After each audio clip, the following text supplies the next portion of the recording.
That's right. But what's funny is she played it their way. Right. Because she did everything they told her to do, and I did everything opposite. Right.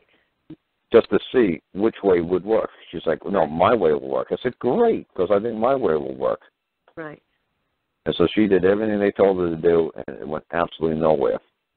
Until we could prove that there wasn't a contract there, that the contract had nothing to do with me and my wife. That's the only way that kids came back. Right. When we could prove that what they did was illegal and unlawful. But they couldn't care less. They couldn't care less if the woman does everything. If they, it was great when I went to. It was in Birmingham, Alabama that happened, and it was great. And I actually went to family class or something like that. I don't remember what it's called. With the women with it, all that. It was like there's no men. It was all women. But I just went there anyway with the mother of my kids. It was funny. She was the only white woman in there. Right. And it was all black women down there in Birmingham. And it was so funny. This really good-looking black girl stood up, like 27, 28 years old. She says, I just have to tell everybody this is all bullshit. And she was wearing a nice dress and everything. She was a real respectable, secretary-looking lady. And she says, I have 3 kids. And back in 1997, Bill Clinton passed a bill, and women are only allowed to have child support, welfare for 24 months. And after 24 months of the youngest child being born, the woman has to have a place of her own, and she has to be able to prove that she can afford the child, or the state takes the kid away. Right. So it's like I said. So what happened was, she starts talking. She said, "Well, they don't give you the 24 months; they give you 23 months." And on the 23rd month, on the first day, they come knocking on your Section 8 housing, and they say, "Ma'am, do you have a job yet? No. Do you have any money? No. Do you got a place for these kids next month? No." Then they will take her with kids away immediately. So she said to the whole, like 100 women in this class, she said that she went to college, she got an associate's degree, she's now does like medical coding, and she was making like $800 a week, and she got a 3-bedroom apartment for the current kids, and she did everything they told her to do, and she went to court and told the judge, I did everything you told me to do. I got a career. I got a job. I got a minivan. I got the apartment. I got everything. And the judge said, what hours do you work? And she said, I work from 8 o'clock until 4 o'clock. And the judge said, well, the children get out at 3 o'clock. If you can't figure out a way to spend quality time with your children, I guess you really don't want your children. So you better be home and be available for them when they get home at 3 o'clock. And she said, well, she tried to get daycare for the kids, and she said it's a year-long waiting list to get the kids on after school, whatever, daycare for an hour. And she said, well, then quit your job. She said, but if I quit my job, I won't have the money. She said, well, find another job. She said she did. She said she found another job.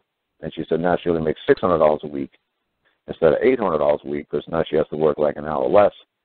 And she said that when she went back to court, she told the judge, and the judge crunched the numbers, and she said, that's not enough money to support 3 kids on your own. You know? So the lady said to the other women in this room, she said, it's all bullshit. No matter what they tell you to do, you're never going to get your kids back. You're never going to be good enough for these bastards. It doesn't matter. She says, I didn't drink. I didn't do drugs. I didn't do anything wrong. I just had 3 kids, and I wasn't married, and I went to the government for health or welfare, and the next thing I know, she's like, I'm going through all this nonsense, and like the worst thing I ever did was ask the government for help. Right.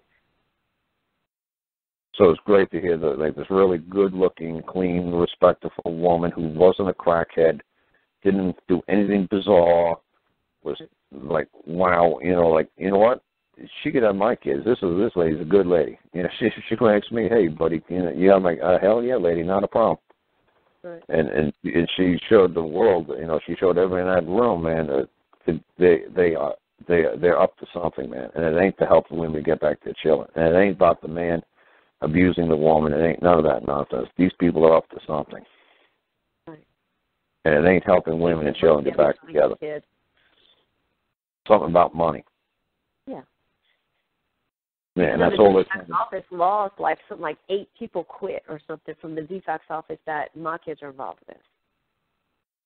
Like, oh, that's easy. We'll get rid of some of your caseload. Give back the kids that are really not in any kind of freaking danger at all, like mine, and who knows, probably 80 or 90% of the rest of them. Well, like I said, it's a hell of a lot easier when husband and wives join together and say, look, we're going to settle this on a private side. We're going to get the state out of our lives. We're going to go into there and we're going to say, give us back our property, and we mean now.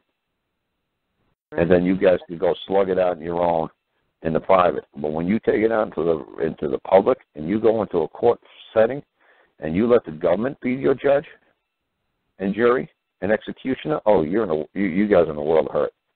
I know. You guys got to go in and say, I require the immediate restoration of my property. Thank you, folks, for helping us, but we got this settled. We got it settled on the private. We don't need any advice. Thank you. We got this done. But then you guys, then that'd be me as telling you guys to act like adults